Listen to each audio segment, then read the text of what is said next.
Ayan po, gumawa po ng kasaba cake ang aking anak. Ayan po, kanyang hihati-hatiin na.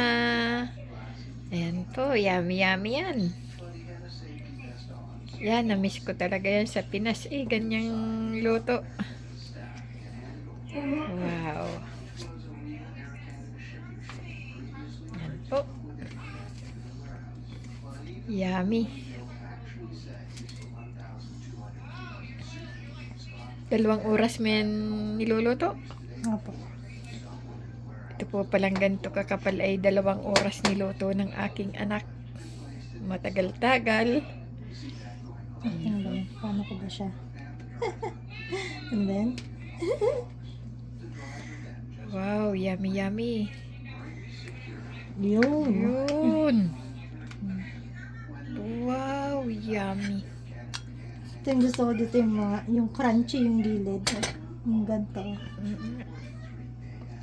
Ikaw, magano kalaki ganito? Maliit-liit lang sa akin at Ganito? ako'y busog, oo.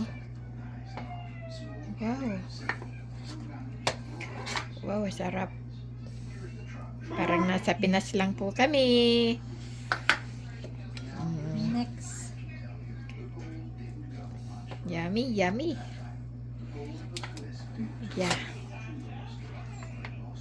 Ito po yung mga favorite kong pagkain sa Pilipinas nung naroon pa ako.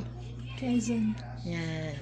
O, 5 piso. Aba, murang-mura sa 5 piso yan. Okay na? Opo. Okay na po. Yummy, yummy, oh. Kakain po tayo. Ito po ay gawa ng aking anak dito sa Canada. Kain po tayo. Sarap.